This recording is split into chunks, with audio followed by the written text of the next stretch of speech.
you've had a lot of cover over the last 2 years because, when people had a little tickle in their throat and a cough, everyone was like, whoa, you sick? But that's how you were our entire life. And I forgot how annoying it was because for the last 2 years, it was like, oh, yeah, good point, Kev. Maybe we should think about that. But now I think because COVID's over, it's annoying again that you do that. Do what? You treat someone that has maybe just not even a disease or an illness, but you treat someone that maybe has a little tickle in their throat like they have the bubonic plague. That is literally how you've always operated. That if someone even remotely is not feeling, has a little, like, oh, you sound a little nasally today. Are you sure you're not sick? I need to not be around you. Like, you've always been that way. So I think phrasing is important here, and saying that I literally act like it's the bubonic plague are two very dramatic things to say. I think me hearing you sniffle and cough, even mute your mic because you need to cough and do whatever the hell, clear yourself out. I don't think it's out of bounds for me to say, "You feeling all right? You getting sick? You know, Yeah, don't get sick on me." but you, Oh, but you, hold on a but second. you. I think That's that's not. completely reasonable. That is exactly what just happened. And now you're You all have this. offended because and now you're saying that I've always acted like the plague is constantly around me.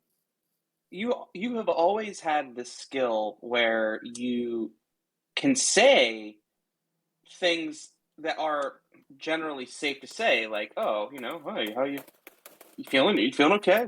But everyone knows that your tone and your meaning behind it is packed with this judgment that that's why I say, like, oh, it feels like the plague, and you can always fall back on the fact that, like, oh, well, I just said something that really wasn't that big of a deal. Like, is it wrong of me to say that? It's a fair question, but the question isn't the problem. It's the layering and the emotion behind the question and the way in which you ask it that makes someone who just has a little tickle in their throat feel super judged and like, oh, sorry,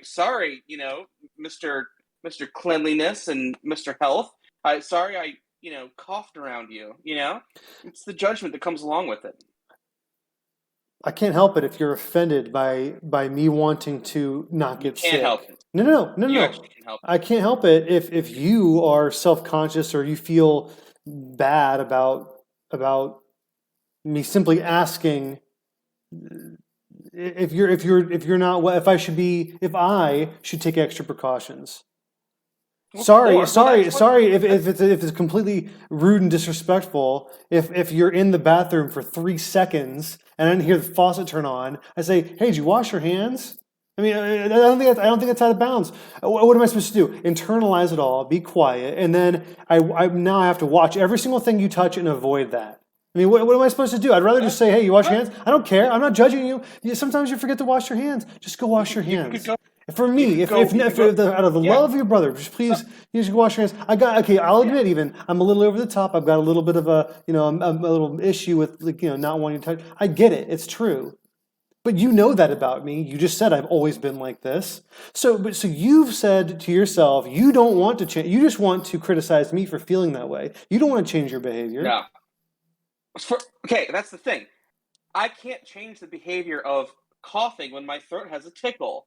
There's the behavioral change that needs to occur here is on your end because you need to understand how your emotions and your words can make someone else feel. So being emotionally intelligent person, you could take this feedback that I'm giving you, you can do one of two things. You can say, "Oh, I'm in the right. Scotty's the problem for having a little tickle in his throat and coughing." Or you could say, maybe sometimes the way I word things could potentially be hurtful to someone, and I can think about different ways that I could bring the same thought up and get my point across without coming across so offensive. You could do that too. But I see you chose the former, not the latter. Are you saying that I'm not an emotionally intelligent person?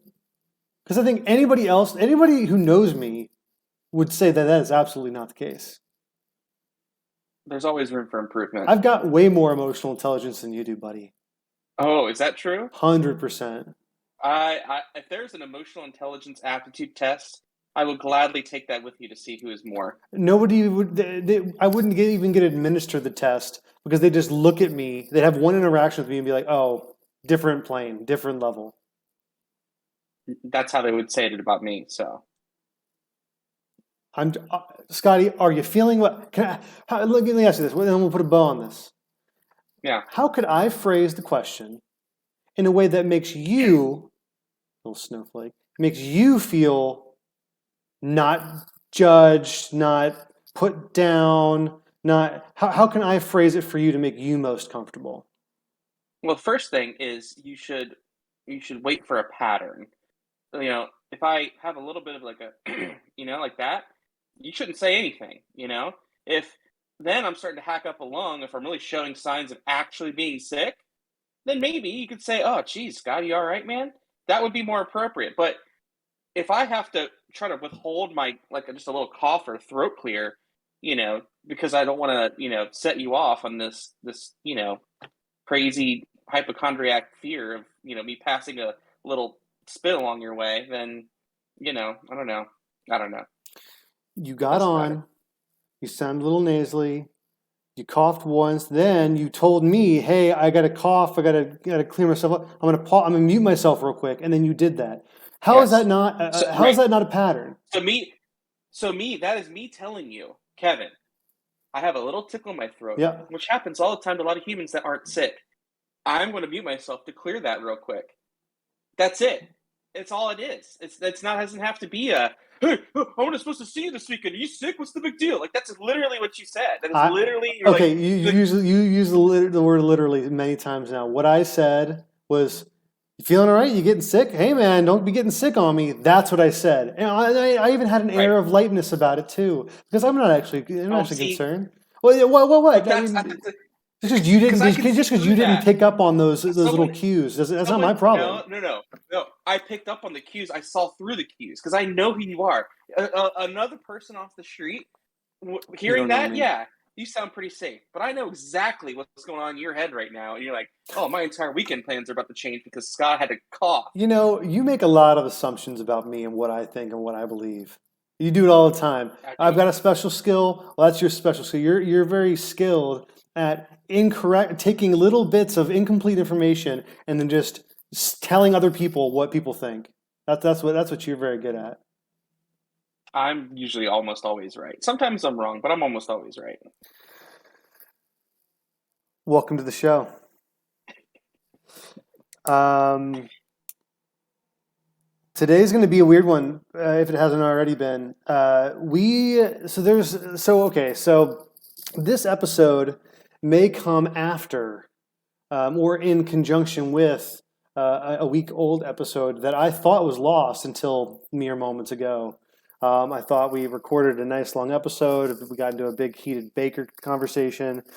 And I thought it was lost to the annals of time, but no, it's actually just sitting in a folder that I hadn't opened up. So that one will be coming maybe first and then followed by this one. I don't know about the order, but because we've already talked about a lot of the football news, I think this episode, we have some other sporting events coming up here as we get into April.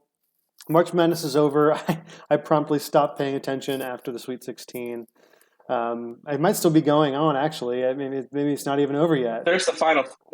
There's the final four out there, but they're all just teams that UNC still in they're it? always there. Yeah, Oh, go Tar it's Heels.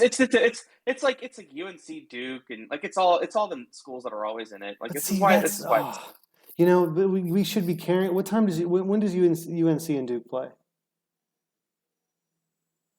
Saturday at WrestleMania time. Saturday at 8:49.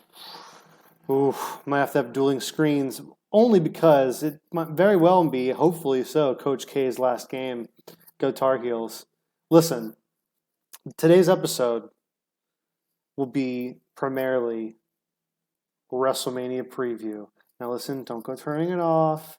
You might, you never know, listener. Keep your heart and mind open to things that you might not have experienced thus far. But that's what we'll mostly be doing today. We're not gonna like go in depth into each match, but I think what we'll do, Scotty, and we can kind of ad lib this a little bit. We can kind of just go through the matches and maybe put a little pool, you and me together. I've written out who I think will win each match. Hopefully, you know or can do it on the fly the same. It's okay if we overlap some, but But we maybe should put some stakes on this, and as we talk about maybe some other things, you can think of some good stakes and maybe some literal stakes. You do have a sous vide after all.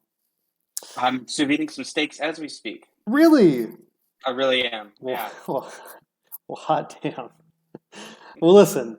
The one thing I want to get into, and I feel so, it's we get into the habit on this show of really mostly just talking about our own two teams, um, and today I guess is no exception because I just want to kind of poke fun at all the stupid billionaire NFL owners that are bitching about the Browns and how they've ruined the pay structure for quarterbacks now, and you have like the Ravens owner that's all he's all complaining about how I don't think Deshaun Watson was worth that big a guaranteed contract. Blah blah blah.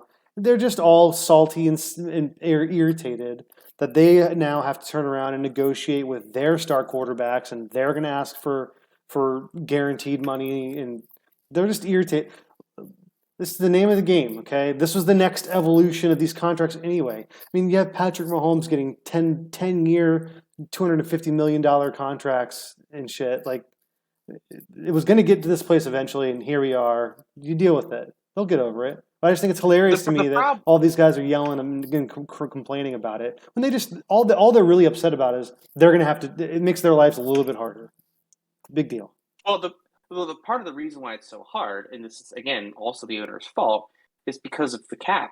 The cap is the problem. It's not about the money. The money is fine. The problem is that if you spend that much money on one player on a team that you need to fill 55 other guys, that's just going to hurt other positions and other players. You know what I mean? There needs to be a separate cap rule change for quarterback positions in particular because it's very clear that a quarterback is the single most significant differentiating factor between winning and losing out of everyone else relative on that field. Okay. You have a good quarterback, they're gonna command the most money, right? Right. And so to have the best player, you're gonna need to pay them more, which is good. But the problem is that cuts money out of the rest of the roster building process. It's not about the actual dollars and cents. The NFL and the owners have plenty of money to go around. It's about what that does to the rest of the team and how you build a successful team around one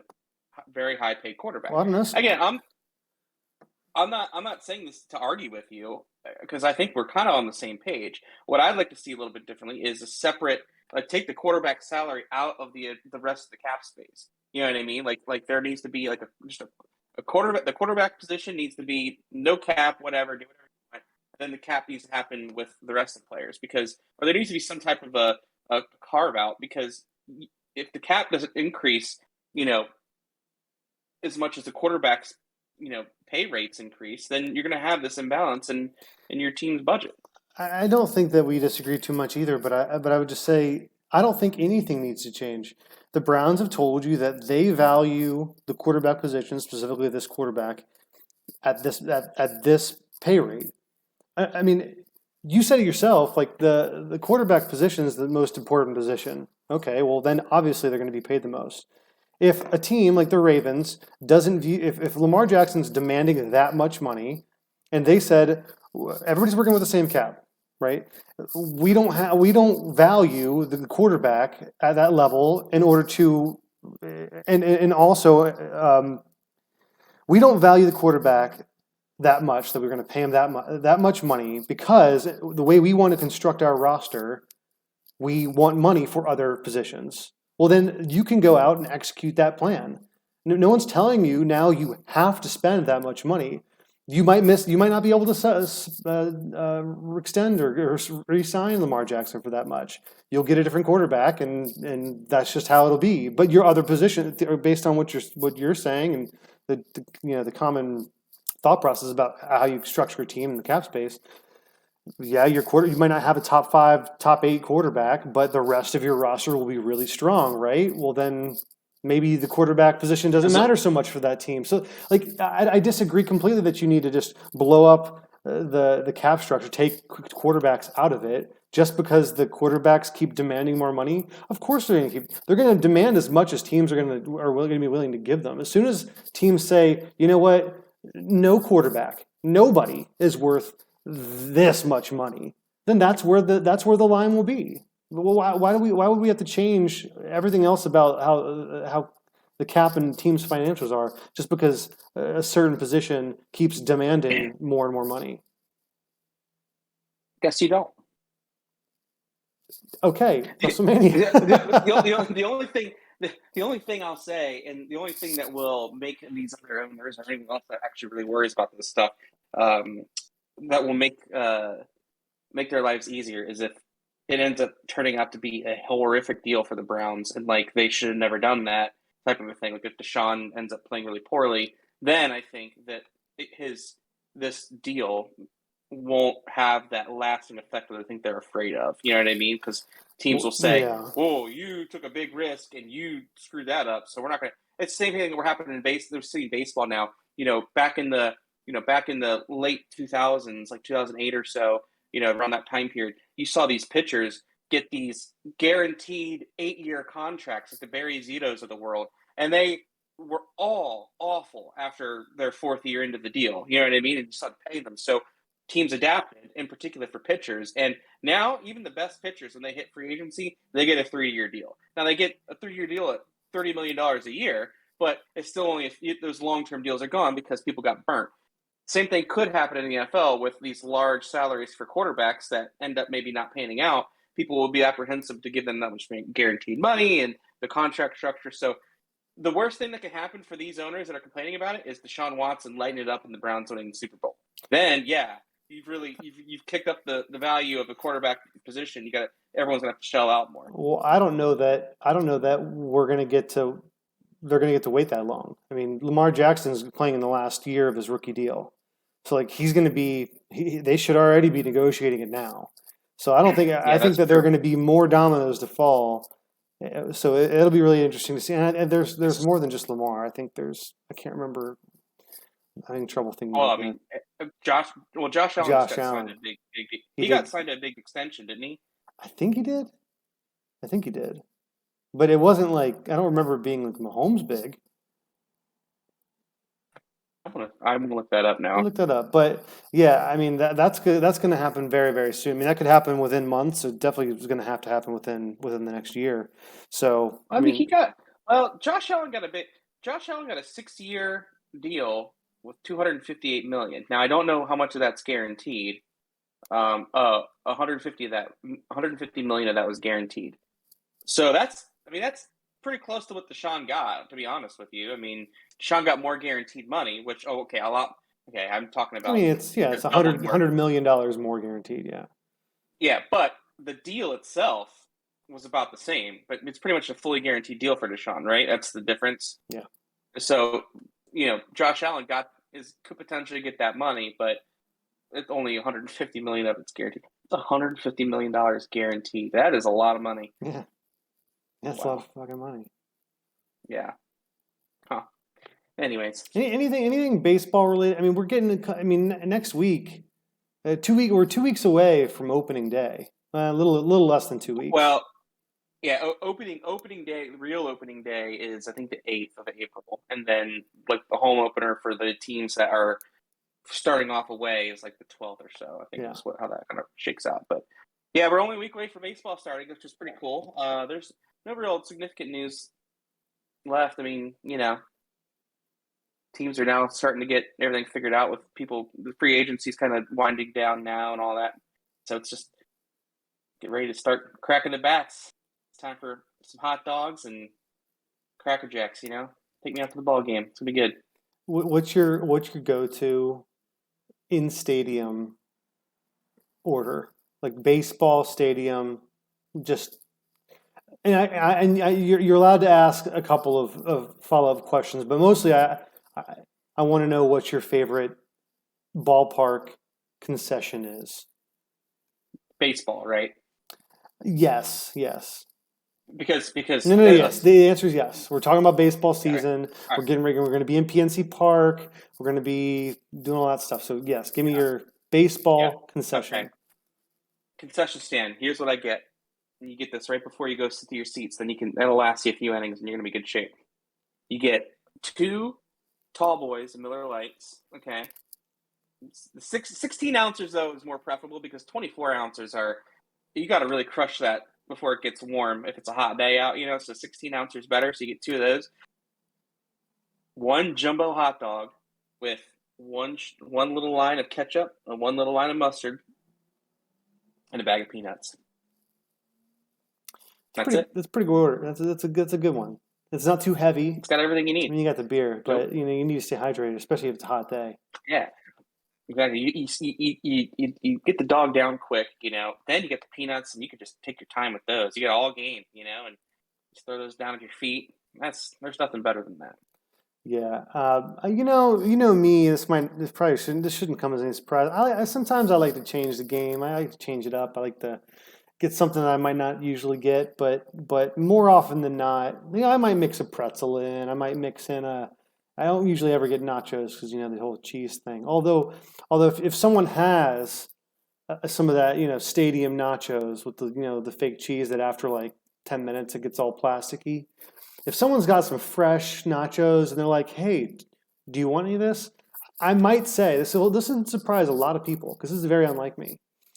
I would ask for one chip, lightly like touched with some of that cheese, just for the flavor. Because there's something about that stadium cheese that, while generally I find it repulsive, it's got this like jalapeno spicy kick to it. So it's almost like a if you're dipping ranch or if you're dipping any other type of creamy sauce, then it's adjacent to that. So the texture doesn't really freak me out. It doesn't have a very cheesy, pungent cheese odor. It's kind of a different animal on itself. But I'll never get that myself. But usually, if I'm feeling pretty hungry, I'll get 2 hot dogs and a pack of peanuts and the beers. So that's the only modification I would make to my ideal setup. Kettle corn is like a rare treat. That's like once a summer. Mm, If like I'm really feeling the game, like we're in here for the long haul, I'm gonna get me some kettle corn and probably crush that whole bag. Kettle corn is a yeah, very, and especially the kettle corn that you got the guy with the big pot just going to town back there. and you can smell it from a mile You can away. smell it from a mile away. They put it in the bag. It's still kind of warm when you get it. Nothing better than some That fresh is, kettle corn. People try to that's good replicate stuff. kettle corn. Very hard to do. Not often well done. All right. Transition. Transition. WrestleMania 38.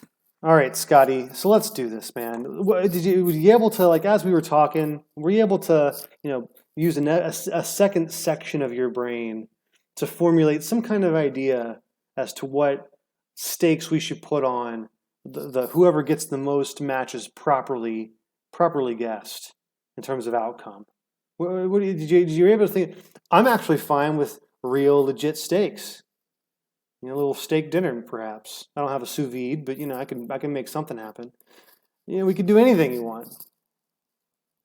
Mm, Does anything strike you? How about this? I have it. I have it. okay. Okay. The winner, the loser has to buy the next baseball game we're at together. The loser has to buy the other person a concession experience, not dissimilar from what we just spoke about. I like that. That's perfect. It fit in pretty well, actually. That's a good segue. I mean, I am your host here. So I am, weaving tapestries, storylines. Okay, Layered.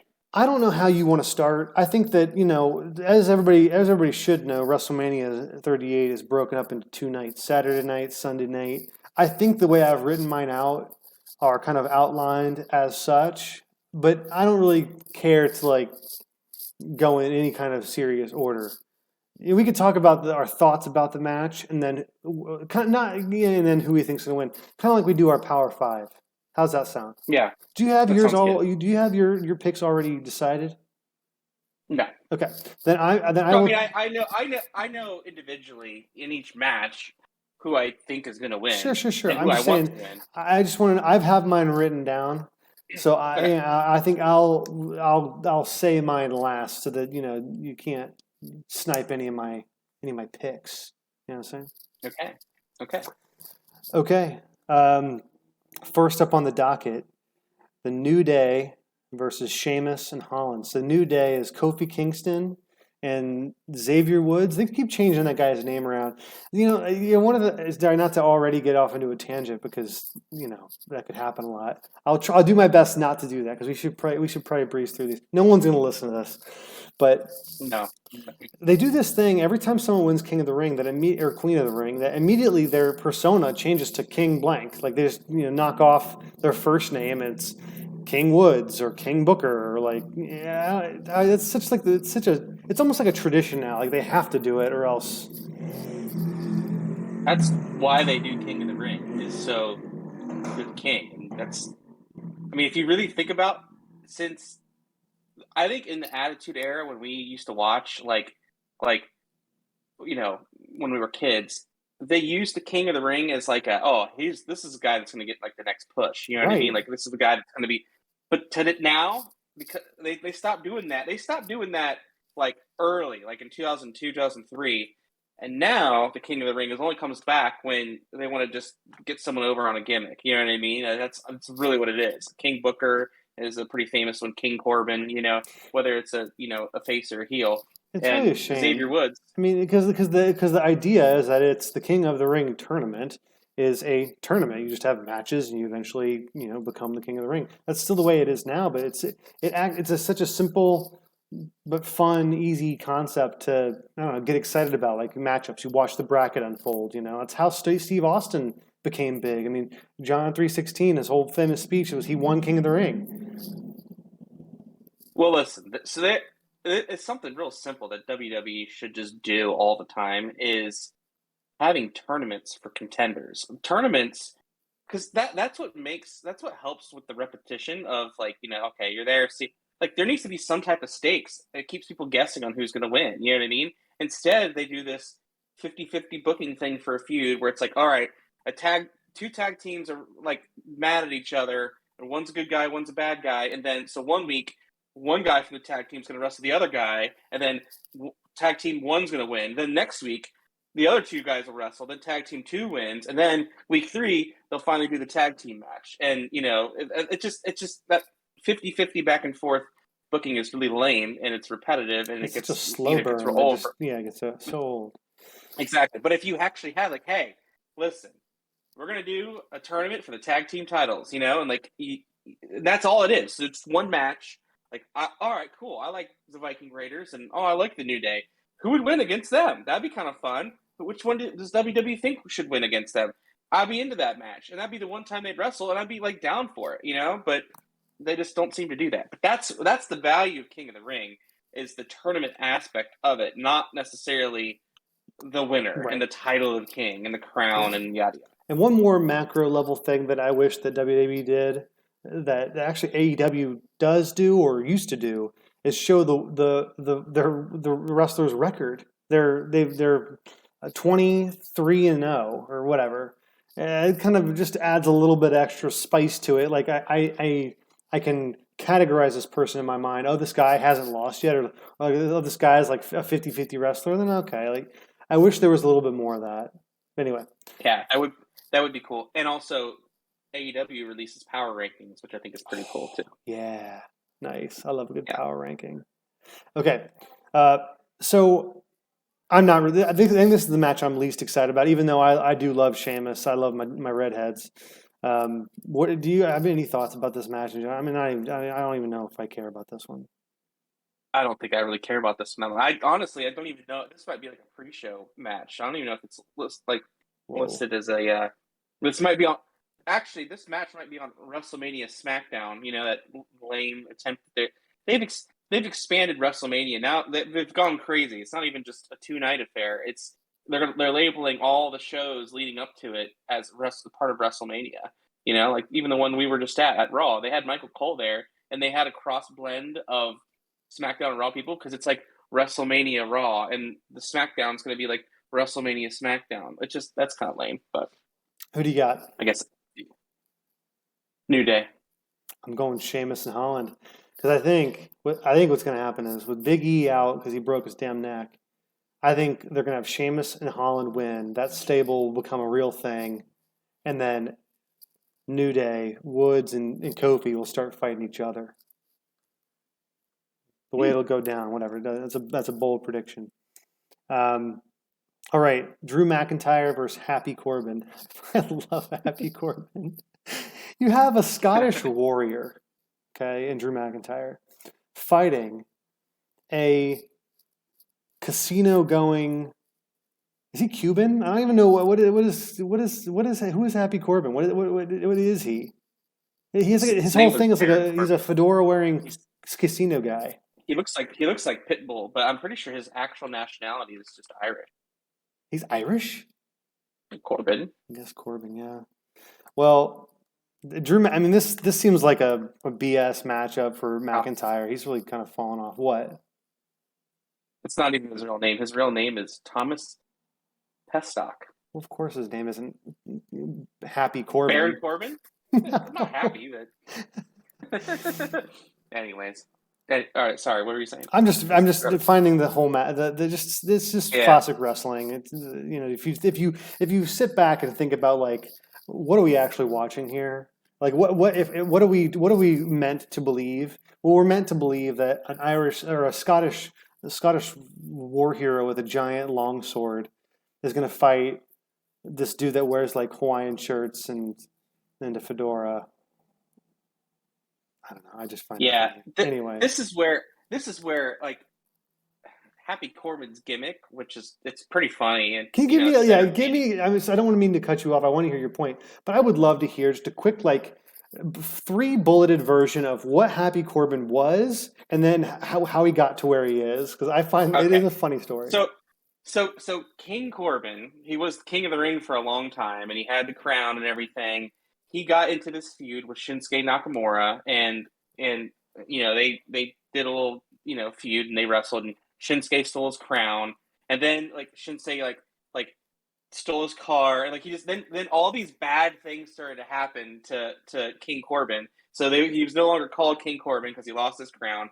He he was talking about how his wife left him and he's all the collection agencies are coming after him and he's out of money and he only had one shirt left to his name and it had a mustard stain on it and he started to be he called grew he grew his hair out. He looked all disheveled. he didn't shave at all. He looked disheveled, and he was starting to be called Sad Corbin, and it was a hilarious thing because he was just like super sad. But then in SummerSlam, okay, so he was Sad Corbin and didn't have a match for SummerSlam. No, he didn't. When he walked out, like went to make an appearance like on stage, he didn't have entrance music because he couldn't afford it, and like that was so then at SummerSlam they do SummerSlam in Las Vegas, okay, and um, they do this thing on Twitter. Like he was like tweeting out like how, hey, he played a slot machine and he won $1,000. Like, huh, all right. And then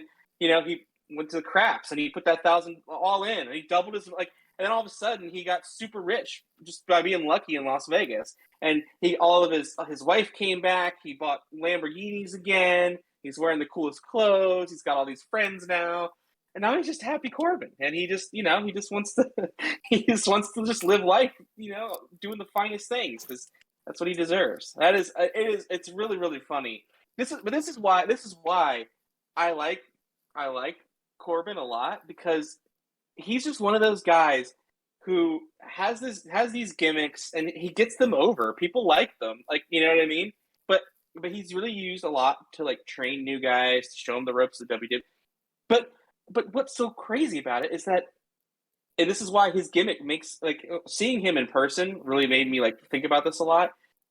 He's a huge dude, and him hitting the end of days on Drew McIntyre, like he could very easily be this like fierce, like like an actual viable like guy that could be a main eventer.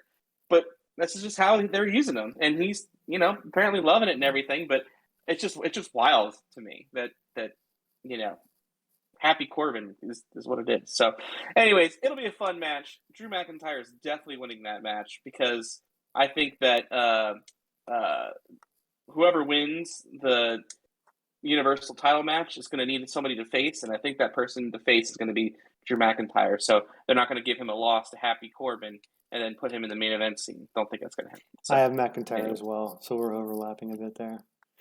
Okay, I just gotta say, I think the whole storyline with Happy Corbin is one of the more creative things that WWE writing has done in a while because that took a little bit of like it was just it's I've two never years, seen it. I've 2 years. been watching wrestling for a long time, but a 2 year arc of something I've never seen before. So yeah, good for them. Yeah, All right, the Mysterios, father and son combination versus the Miz and Logan Paul. You know, especially every WrestleMania, the WWE brings in like a couple of celebrities to have some matches. To kind of, usually celebrities that have like some buzz around them at the moment, or that have a big popularity with their their viewer base. I guess Logan Paul is one of those people. He's been on the show. He's on several episodes. This isn't just like a one-off. You just toss him in a WrestleMania match like some other people might be, but right. the Miz is just like the quintessential unlikable heel that is just like the annoying loudmouth guy. And the Mysterios are doing this thing. I just can't get into Dominique Mysterio, his son. Rey Mysterio is a legend though, and good for him for still kicking it. We saw him the other night at Raw. He looked pretty good still. That frog splash was pretty impressive. But Oh yeah. um, I mean, what do you think about this? I mean, just in short, because I think this isn't one neither one of us really cared much about. No, I don't like Logan Paul at all. The Miz is great, but I'm not. And like, if it was the Miz versus Rey Mysterio and they had their own like independent thing, I'd be pumped about It's that. a legit But match. yeah, I'd be a cool match, and I'd watch that. That'd be kind of fun and entertaining. I have no interest in watching Dominic Mysterio and Logan Paul wrestle at all. Yeah. So that's kind of where I stand on that. I think that the Miz and Logan Paul are going to win, though. Wow. Let me write that down. Um, I have Mysterios, and I think the reason that they've been doing this whole bit with the Miz steals Rey Mysterio's mask and he didn't give it back and he finally got it back, whatever. I think they're doing that for they're going to win this match, and Dominic Mysterio will finally have earned his like luchador mask, and he'll get to wear a mask finally, and then there's an outside chance that I actually like Dom Mysterio because I think part of the reason I don't like him is because of his face. His face is very punchable. Okay, His I've hair. got the Yeah. Mysterios. All right, let's go to some of the stuff before we get into some of the title matches and bigger matches. Let's go to some of the matches that might be on Sunday instead of Saturday. So Austin Theory versus Pat McAfee. We were just talking about the celebrity. We'll do all the celebrity ones in a row here. Austin Theory versus Pat Sure. McAfee. Everybody should know Pat McAfee at this point. Big wrestling WWE guy. He's been in matches before. He was on NXT. Actually looked quite good. He's very, very popular right now. So I don't know. It's a big deal that he's in an actual match. He's the commentator on SmackDown. I mean, he's already doing ringside stuff. So he's very much a part of the company. And I think that he could be a version of Jerry the King Lawler in his older days, where the King's mostly a color guy, but he will get into the ring here and there. I mean, he'll special referee a match. Maybe they'll even give him like a McAfee show little segment like they like to do. Who knows? There's tons of opportunities for McAfee, and I think that WWE wants that more than he might because he's already got plenty of stuff going on. Um, Yeah. this is complete. I mean, I don't need to go in any order. You'd agree. This is completely set up for McAfee to just to absolutely win, right? Austin Theory is this up and coming. Do you have a different opinion about that? This is why you should have gone first. Because I'm taking McAfee 100%. Why would he lose? It's ridiculous to me that he would lose. Austin Theory is not really a person that is unbeatable by any stretch of the imagination. I think you even told me that they're putting him up against Austin Theory because he is the kind of guy that could reasonably lose to someone like McAfee, even if it's like an illegal hit or something like that. I don't know. Like McAfee grabs the ropes to help with a pin or something like that. Do you disagree? I I don't think McAfee's going to win. I don't, You're and full of shit. I really don't. I don't think he's going to win. I think Austin Theory. I think they're setting it up because look, they're setting it up. McAfee's popular. But Austin Theory is the young protege. He's like he's getting pushed too. And McAfee's great in the ring. He was his match with Adam Cole was fantastic, you know. But at the end of the day, and the reason why he lost that match against Adam Cole, and why I think they lost their match at War Games too when they had that big War Games match. McAfee's not a wrestler, and so if you have this up and coming star like Austin Theory, who is like Vince McMahon's whatever, yeah, that's why they paired him up with him because he could beat him. But look, how bad would that look for Austin Theory, a guy who we just saw beat Ricochet on Monday, who was the Intercontinental Champion, losing to McAfee, who is going to look really bad in the ring, Yeah, but no, relatively. hold on. He might not look that bad, but I the reason I say that is because this whole thing, the whole setup to this, it feels a lot like appeasing to the crowd. Like just have a match there that everybody in the crowd will be excited about, happy about, whatever. That's what McIntyre versus Happy Corbin's going to be. This is going to be one where they're going to say because they do that. WWE does this too because that's not how this. A lot of times where you're like, what? He actually lost that thing? I don't feel good about this at all. They do that all the time, and this is an example I think where they're going to do it, and that's why Austin Theory is going to win. All right, last celebrity matchup: Sami Zayn versus Johnny Knoxville. I gotta say, I've always had a little thing for Sami Zayn. I think Sami Zayn in the ring is so underrated. I mean, his match against Kevin Owens, was that last WrestleMania? I don't know when it was. It was a really good match. Just quality wrestling. And I like Sami Zayn a lot. And I think part of the reason I like him is because he's technically good. I think he'll make Johnny Knoxville look good. Because Johnny Knoxville is just Johnny Knoxville. I mean, this is a complete stunt. I mean, he'll probably take some hits that look like real, legit hits because Johnny Knoxville probably said, just go ahead and hit me because I'm Johnny Knoxville. People are expecting me to actually get hit. So he'll get hit and all that stuff, and maybe he'll win right away. I mean, talk about not a wrestler. He was Johnny Knoxville. So, but I still have Knoxville winning. Because Sami Zayn's like a I heel. I mean, Austin Theory's a heel too, but like, I don't know. Sami Zayn, like, he's the butt of a lot of jokes, I think. I think his whole character is to kind of be like a little bit, he's so out there that people he's unlike. I don't know. Tell me more. You're more. I should have prefaced all of my picks with Scott. You are by far much more dialed in to like the actual storylines and where people have come from. Like I don't really have a bunch of background on Austin Theory. I'm just going on gut alone with that. I'm kind of doing a little similar thing with the Knoxville thing, but I think I feel better about that than the McAfee pick. I definitely think that Knoxville is going to win this one. I'm really excited for this match though because it's the only real stipulation match. It's an anything goes match. So I'm sure that there's going to be some crazy spot where they're going to like jump off of a crazy, off top of the stage, land through a bunch of like I'm knowing, Johnny Knoxville is, from Jackass and does crazy he's gets himself tasered so he's willing to sacrifice his body for some crazy stuff and Sami Zayn will do the same thing too. So I am what I'm most excited for is to see what crazy shenanigans they're going to get into because it's WrestleMania. But I think having said that, I could totally see a situation where they both do something crazy. They both jump off of whatever, and it's Johnny Knoxville's hand that just like lands on top of Sammy, and they're both knocked out. But technically, Sami Zayn loses, and that's how he gets protected, so he doesn't take a loss to a celebrity. And that's just how that's going to go. I can't wait to watch it. I think I already know how it's going to end, but I can't wait to watch it. Cool. Um, Sorry, sorry for what? I might have spoiled it if that actually ends up happening. And sometimes I do that, and it's just not fun for anyone that listened.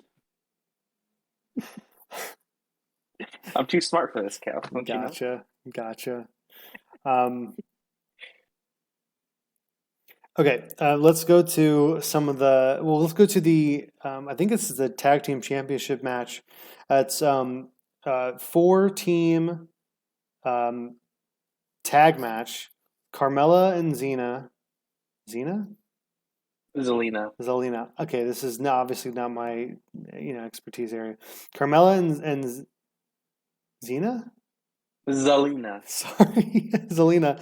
Sasha Banks and Naomi, Liv Morgan and Rhea Ripley, and Natalia and Shayna Baszler. I don't care about this match, and not because it's a women's match either, because there's actually a lot of good female wrestlers, some that we'll talk about later. But I just not even a single one of these I care about at all because Carmella and Zelina don't seem like they seem like a thrown together tag team. Banks and Naomi, though, I mean, Naomi is kind of like a Kofi Kingston equivalent, and Sasha Banks should be a, a, a solo wrestler. She's good enough to be that. Liv Morgan and Rhea Ripley. I think Rhea Ripley should have been that too, but I don't know what happened with that. She was fighting Charlotte Flair last I checked. Maybe that was a year ago. And she was impressive sometimes, but now she's obviously wrapped up in a tag team. And Natalia and Shayna Baszler, I don't know, two wrestlers that are terrible on the mic.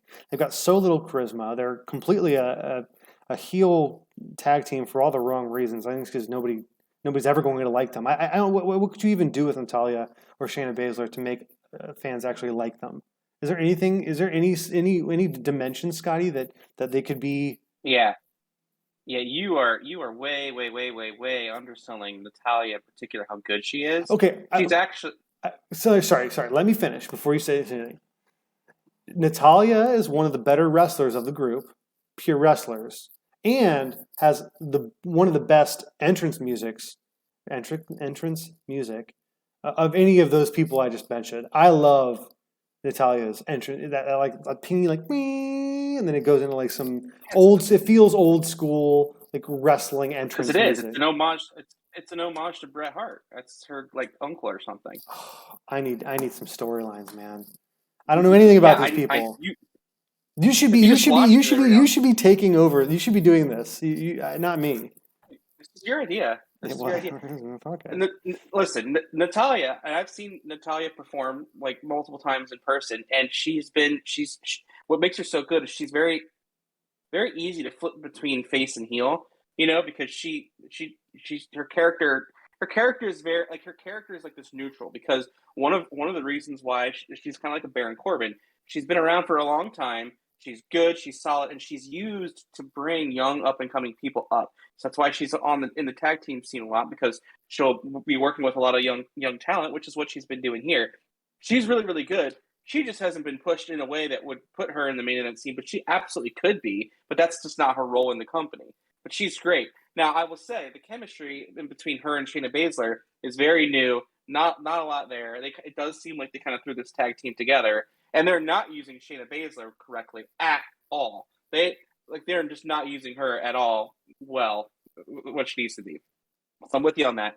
Carmella and Zelina, it's just a boring. They're just bore. It's a boring, easy heel team. Like yeah, okay, I don't like you because you're think you're glamorous and like give me more. Make me really hate you. Make me not really want to watch. Like I want to see you get hurt. I don't hate them enough to like want to watch Naomi and Sasha Banks beat them up. You know what I mean? They're just not giving me a lot there. I think Naomi and Sasha Banks are a cool tag team idea. They're both really good wrestlers, and they like they're the way their styles are. Like I think they could work well. But I agree, Sasha probably should be more on the main event scene, particularly because there's not a lot of females out there in the main event scene. There's like four across both brands, which isn't good. And then the last one, Rhea Ripley and Liv Morgan, is another. It's another scenario where they're both just really young. I think both of them, in particular Rhea Ripley, she's going to be huge in 3 years. Like, but they're just not. She's just so young. They're not pushing her yet. She needs still more promo work. She needs to, she still needs to be developed more before they actually put her in the main event scene. They teased it because she's so like athletic and dominant and very imposing. But she'll get there, so I'm not worried about that. So it's fine that she's in this match. In fact, I wouldn't be. I'd be a little shocked if they won the titles. I think my prediction is Sasha and Naomi are going to win the titles because they're actually going to make people excited about the tag team titles again for the women's division. But I don't know. That's my thoughts on the thing. But Natalia, she's fantastic, and no one like the fact that people are down on her because I don't think you're alone. It just means that they don't know what they're doing. They don't know what they're talking. I don't appreciate her art and craft. Who you got? I just said it. Sasha and Naomi. Oh, they didn't know if that was What you got? official. I'm going Liv and Rhea just because I don't know. I don't know. It makes sense to me. Obviously, I don't know anything about these wrestlers. How about this? I'll tee up. I'll give you the next matches, and you tell me, give me the scoop. How about that? So I'm doing such a Deal. bad job at That's this. We're about halfway through. It's actually probably a bad call by me to start with the lower ones because we're spending a lot of time on these, and it makes me want to like go quicker. But the bigger matches are the bigger matches for a reason. So we'll try to go quick. I'll try to keep it short. okay. And there might be a couple that I'm missing, but let's start with the return of Bobby Lashley versus Omos. This might be one of the match I might be the most excited for because Omos has been pushed as this giant because he is a giant. He's a huge person, Over over 7 foot, 7 feet right? tall. Yeah, and over 400 pounds, or exactly 400 pounds. So for the last like I don't know, few months, he just squashes people like bugs. So now Bobby Lashley come back off of an injury. He's not a part of like the main event title stuff right now. So it's a immovable object against an unstoppable force. Like it's like what's going to happen, and that is in a very short. I mean, literally the build was a few days. A few days worth of a build, but I'm excited about it. So I mean, I think I know who's going to win, or who I think I want. I know how I want to win. I think I know who's going to win, but I'm curious to know who you think's going to win after I set it up just like that. I think everything is teed up for Bobby Lashley to come in and not dominate because it would be ridiculous for him to dominate somebody who hasn't even been knocked down before, which is they made a big deal about on Raw.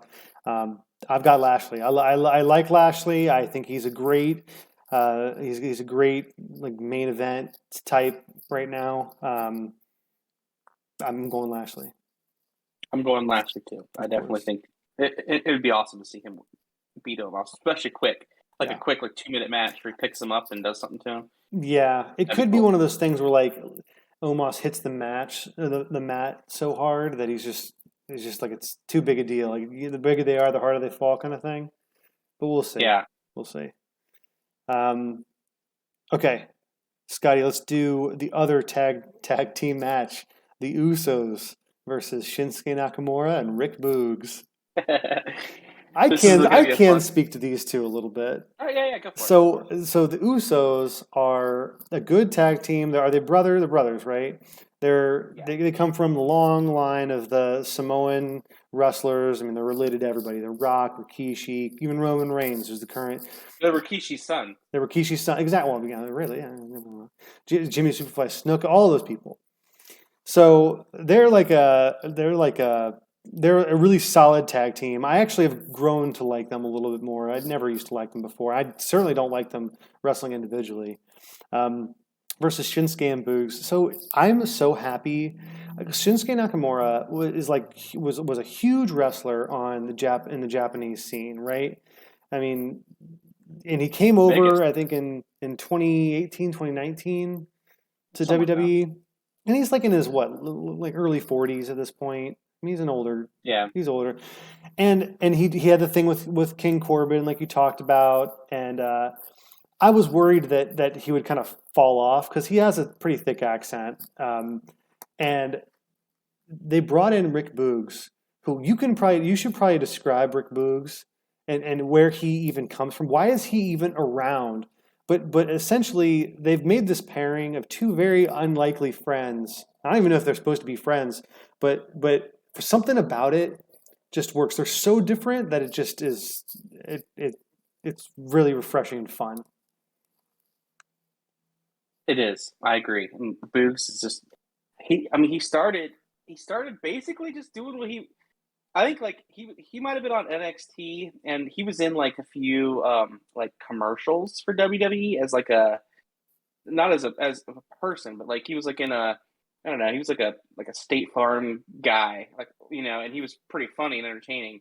And then one day when they were in the Thunderdome, he just comes out and he starts playing playing the guitar and saying that he's came here to rock, and he has this amazing and he's crafted it slowly over time, crafted this intro.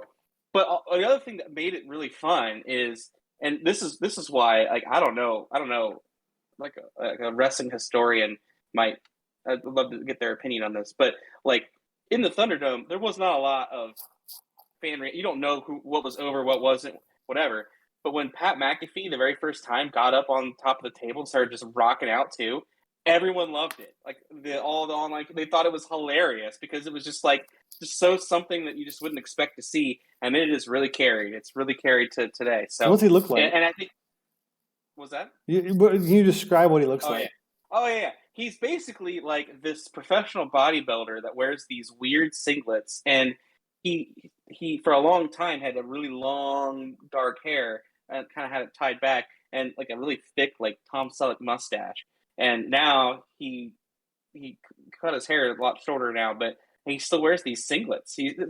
But he's a ripped dude. Like he looks like he can just move boulders, but he's just this wild and crazy, like rock and roll dude who just loves Shinsuke Nakamura. Nice. Well, it's for the title. It's for the tag team championship. So, Scotty, who do you got in this match?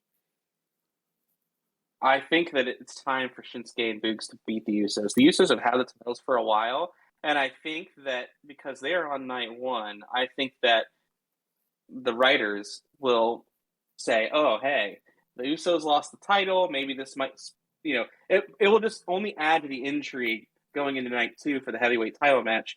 Having the Usos part of the stable with, the Bloodline stable, having them lose their titles will just add to the intrigue. Whereas I think if the Usos retain the titles, I think it takes away from the intrigue because I think most people, I don't know, we'll get into the main event thing, but I think the Usos winning would really be impactful in a negative way to the main event on Sunday. I'll just leave it at that. Okay. All right. Let's do the last of our matches that is not title related. AJ Styles versus Edge. So we all know Edge. Edge is a WWE legend. I mean, I could go on and on about Edge, but I won't. He's turned heel since he's come back from the Royal Rumble 2 years ago, and I think everybody likes heel Edge way more than babyface Edge. He's just better. I don't know if AJ Styles is actually a babyface right now. Maybe somewhere in between. They have moved him towards a babyface since he split up with Omos. So Gotcha. I mean, I know who I'm picking here. I never used to like AJ Styles mostly because of his hair. I liked him when he was in TNA or whatever it was. It was TNA, right? I mean, he was back when he was like yeah. doing all his crazy acrobatic stuff. And he still does some of that stuff. He hasn't really changed all that much, but he's just terrible, ugly hair and this chin strap beard thing. I just like, oh, I don't know what I don't. I've been so put off by his look alone that I can't even think about his wrestling. And he's got this kind of slightly southern accent. He's a very interesting cat, but I haven't been able to get past it until literally days ago when Scotty, a montage promo that WWE had on like a picture promo, whatever. I saw a picture of AJ Styles wearing a Phillies ball cap, and it's not because it was the Phillies, but it dawned on me: AJ Styles is a baseball player who wrestles. That's all he. That's what he is.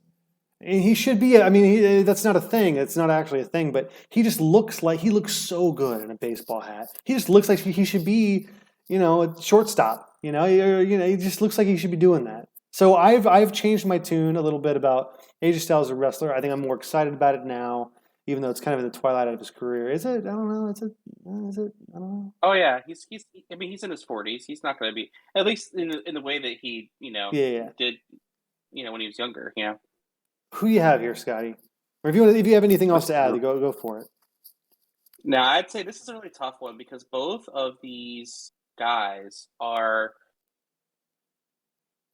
both of these guys could get a push to like be in the title scene easily, and it very well could be the case that the winner does.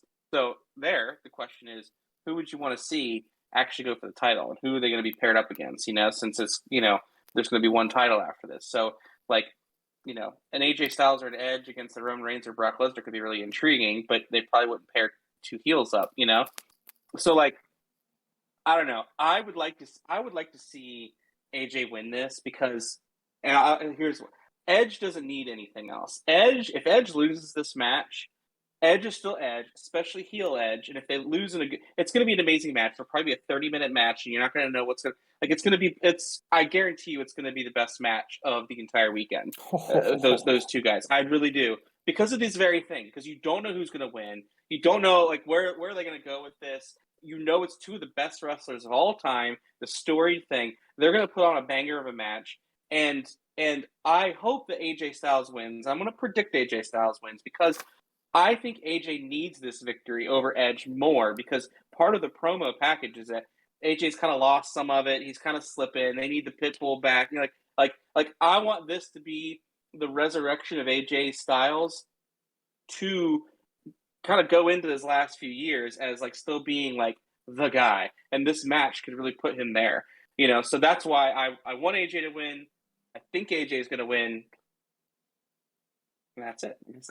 I also have AJ, and it's because the one promo that I've seen for this whole feud, it was Edge sitting at a table talking about the reason he's coming after AJ is because he feels like he's not lived up to his potential, and he's pissed. He's like, I know how good you could be, and you're not that good, and whatever. So how else could this story end other than AJ rising to the occasion, being as good as Edge wants him to be, and especially because I don't see them continuing the storyline after WrestleMania. I think like it's going to split, and they'll both do their own things, and that's how it kind of needs to be resolved. If Edge won, then AJ does suck. Maybe he retires. I don't know. There's just not as likely of a road after that. So I'm going It's AJ gonna be too. it's gonna be a good match. It's gonna be a good match. All right. I think there's only 4 left, and it's all the Yeah. championship matches. Okay. I mean, it's a visual medium as well, so everybody can see that too. Oh, I know. Okay. Last tag team championship match: RK Bro versus Street Profits versus the Alpha Academy. I have not seen the Alpha Academy wrestle at all. I'm very excited about it. I don't care much about the Street Profits, but apparently they're turning heel, which is I think people generally like. And RK Bro, I'm gonna make it short and sweet. I'm taking RK Bro because they are on such a hot streak right now. They are so over with the fans that I think they could ride this out for a while longer. So they're going to retain. That's what I'm saying. All right. Well, I would love that too. I think that we're getting close to that arcade rope splitting up because they've been doing it for a while, and I could see them doing a build for a SummerSlam match, Randy Orton versus Matt Riddle, which would be pretty cool to see. So I think that this might be the beginning of the end. So I don't think Arcade Bro is going to retain. Now, who will win the title is a that's an interesting question. I'm going to go with Street Profits because I think that I think that they could be a really good heel champion group, too, which would be a lot of fun. But if the Alpha Academy won, I also wouldn't be upset. They're all going to be. That's also going to be a great match to watch. That's going to be a really enjoyable one. But I'm going to go Street Profits. Okay. All right. Charlotte Flair versus Ronda Rousey for the SmackDown Women's Championship. What do you got?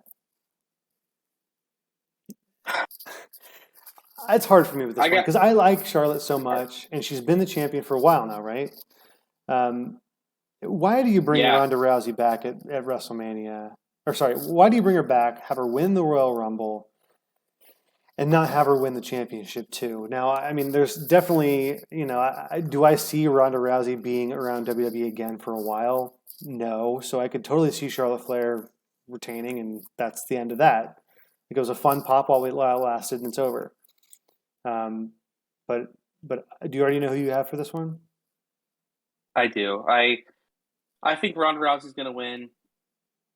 I really am curious what they're going to do with both of these two after this match is over. Like, who's going to challenge the winner and what they're going to do with the other one. I think Ronda will win, and then I don't know. We'll see what happens, but I don't know. I'm not a big fan of this match. I'm not really interested. The build wasn't that great.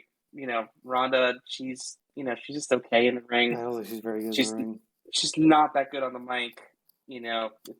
She needs more of a character. She can't just be herself. She needs to I don't know. Brock Lesnar's a fight. I mean, he's a UFC guy. He's doing more with his this character, especially now. But anyway, we'll get to that. Yeah, the problem with Ronda, and I just real quick, is that she in the ring tries to tell the story of her being this unstoppable, like badass. I'm gonna just punch your brains out. I want to beat you no matter what. That's her. That's her in ring story that she's telling in inside of it. But coming down every single time she comes out of the backstage, and she's got this big smile on her face, and she's bubbly, and she loves the fans, and then she comes in and becomes just like that's not how wrestling works. You know what I mean? You can be good in the ring, but like you have to tell that story in the ring of like a you're still having fun, you're still doing this because you love it and whatever. Not like, oh, I'm gonna beat you up now. Like that's just not how they do it, and that's why it looks so awkward and weird because she looks fierce, and then she's just like all smiley and happy after, like, you know what I mean? I just don't. It Yeah. doesn't work for me, you know. Okay. We both have Ronda. All right. Okay. Becky Lynch versus Bianca Belair. I don't even know what to say with this one. Becky's the current title holder. I think Bianca is very well liked in terms of fan perception. Everything that's happened in the last 2 weeks between these two makes me feel like Becky's going to win. And maybe you feel differently. Like, Becky's kind of tormenting Bianca. That she brought scissors to the ring the last Raw, tried to cut her. Well, turns around and gets her own hair cut off. Whatever. It's like Bianca right now has the upper hand in like the whole feud. I think especially if Charlotte's going to lose her title to Ronda, like we're thinking, I think Becky's going to retain it. I don't think they'll both change. I agree that I think Becky's going to win because Bianca got her WrestleMania moment last year with Sasha, Right. and so I just don't see her winning the title in a very similar fashion. What I hope though is that in Becky winning, I hope that they can tell a good story and try to actually right size her character because she's not a heel. Becky Lynch is not a heel character. She needs to be the baby face, underdog, badass woman. That is she's the man. That is the character that got her, and she can still be like this big time Bex whatever. But it just no people felt weird. Like even when we were there watching it, people felt weird you know rooting for Bianca because we like Becky so much. You know what I mean? So it's like who you're supposed to be rooting for here, but so it would be really great. What would be an ideal situation for me, and I don't think this is going to happen. Throughout the course of the match, stuff occurs to where they actually do the face heel turn in the match. So Becky Lynch wins, Bianca loses, but Bianca becomes the heel and Becky becomes the face in the match. Like there's some shady stuff that goes on or whatever. Bianca after she uses her hair when she wasn't supposed to, she cheats or whatever, and then Becky, against all odds, finally wins, and everyone's like, "Oh yes, that would be how I'd be satisfied." Anything other than that, yeah. Okay, the big dog here, and I've been going back and forth this whole time on who I think is going to take this. It's the current SmackDown champion Roman Reigns versus the current Universal champion. Makes no sense to me, these titles. You always get this wrong. You always get this wrong. There's the Universal Champion and the WWE Champion. Okay, that's it. And forget shows. There's a Universal Champion and a WWE Champion. Okay. Brock Lesnar's the WWE Champion. Roman Reigns is the Universal Champion. Hopefully, when they win, they'll just be the champion, and you won't have to ever worry about it ever again. That sounds amazing. Either way, what happens here is the winner is going to unify the belts. It'll be the first ever, except Jericho did it way before. It's the first ever of these two belts coming together to have one. What are they going to call it? Undisputed champion? I don't know. Who knows what they're going to call it? Named it. These guys have fought before. The whole Paul Heyman thing is a great add to the story. I legitimately don't know who's going to win. I know you probably have a really good idea. And if you're really, really confident, don't tell me how confident you are. Because I want this to be, this is already suspenseful for me. I really want Lesnar to win. I love Brock Lesnar. I think he's a babyface right now, which is very strange for him. It's the first time ever, and he's got this whole shtick going on. He's like Cowboy Lesnar and whatever. but and I could see if depending on how long Lesnar's going to wrestle, which is really the big question for me. If Lesnar plans on being around for a while, then I could see Lesnar taking it, being the undisputed champion. Paul Heyman comes back and he turns into just a menace again. And he turns heel again, whatever. But if he's going to do his Lesnar thing where he comes back for like the hot seasons and kind of goes away, comes back and then goes away, then maybe it's just Lesnar's time to just, or sorry, Roman Reigns' time to be the guy. I've kind of convinced myself to choose Lesnar now, but I'm sticking with who I originally wrote down. I think Roman Reigns is going to win it. I don't know why. There's just something about Roman Reigns right now that people love him, they hate him. It's like this crazy combination of emotion around that guy. So enlighten me a little bit, Sky. Tell me why I'm wrong, or tell me why I'm right.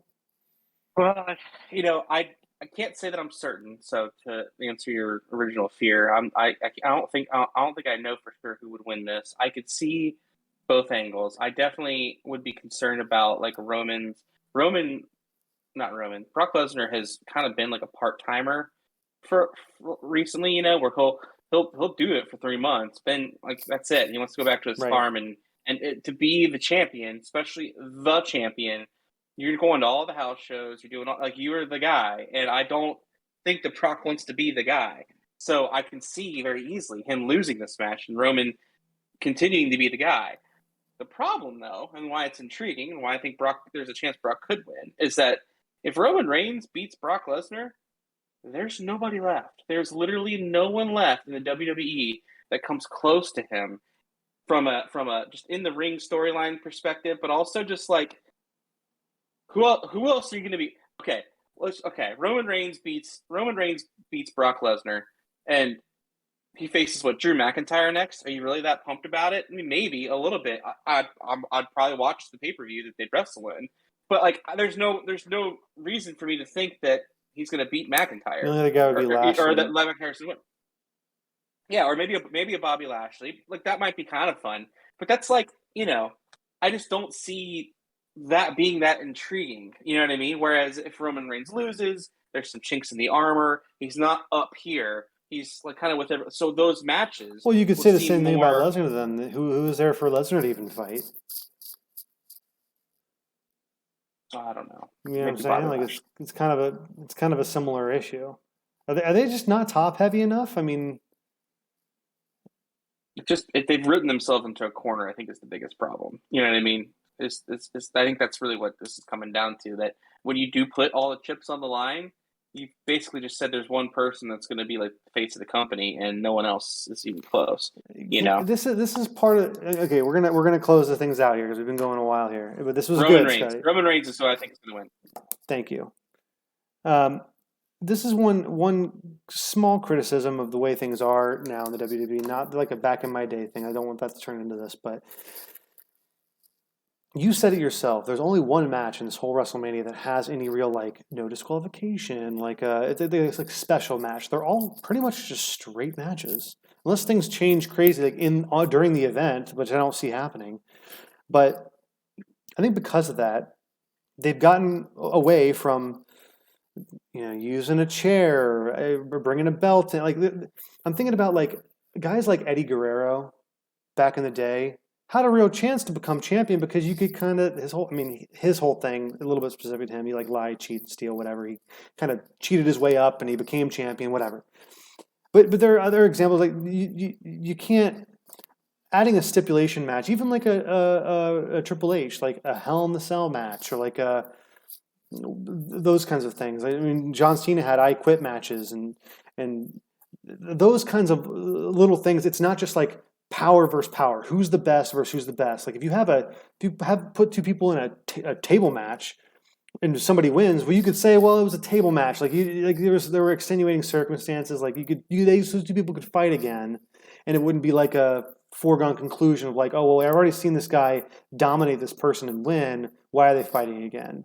Like there's no extra element that they can use as a tool to kind of bring people up, bring people down, make things not Right. even more interesting because it's entertaining. Obviously, they're doing very well as a business, but that's why I think a part of some of these characters, these lower level, like a Sheamus.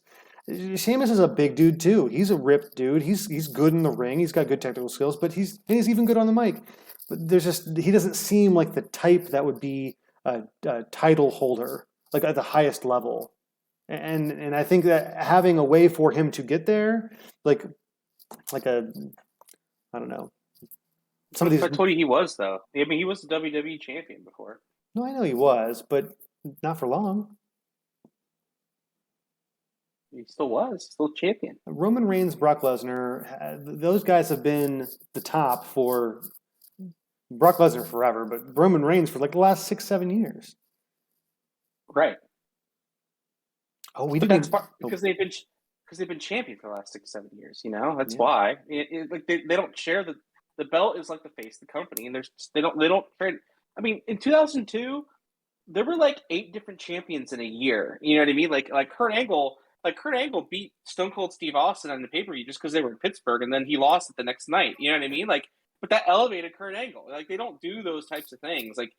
And that also kind of adds or takes away from the intrigue. Right. Like having that makes it more intriguing, so people would watch it there too.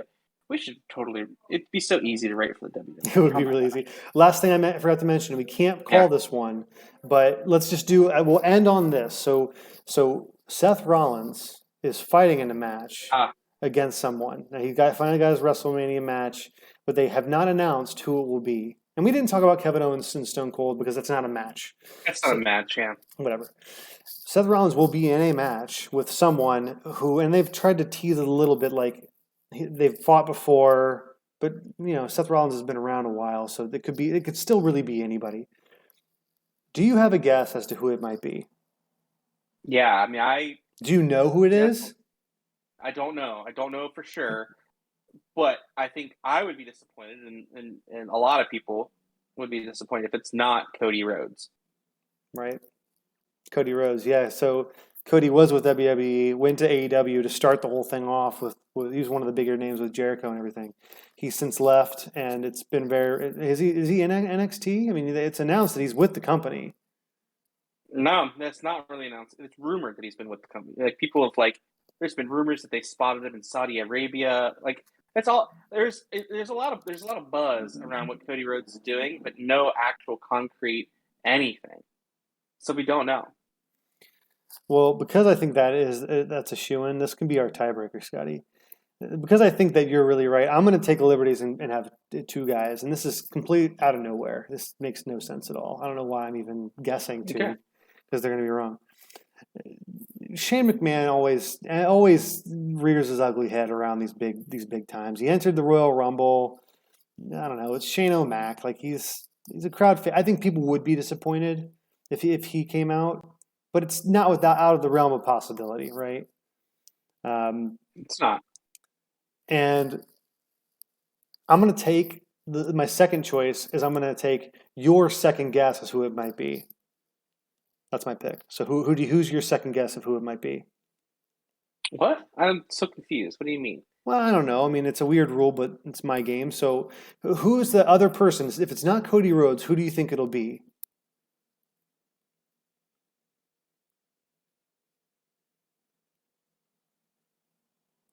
It could be someone from NXT, like a call up, like a Braun Breaker, who could be like the next big thing, or Gable Stevenson. Is he That done young. officially wrestling though? Yeah. People are thinking that he might come back. So it could be him, and it could be a way to put Stevenson over. Yeah, that'd be another good guess. Okay, cool. Now I'm taking Shane O'Mac and Gable Stevenson. All right, Scotty, thank you so much. We're done. That's enough. I will see you Saturday for Enough. WrestleMania Night 1. We got to make sure to watch 12 o'clock. My boy Dolph is he's defending his NXT championship at this weird noon on Saturday thing that they've got done. It might even be pre-taped, whatever. Go Ziggler. I'll see you, Scotty. Goodbye, everyone. You gonna say goodbye too? Bye. Yeah. See ya. Bye. It's video. It's video. It's both. All right. Enough of that.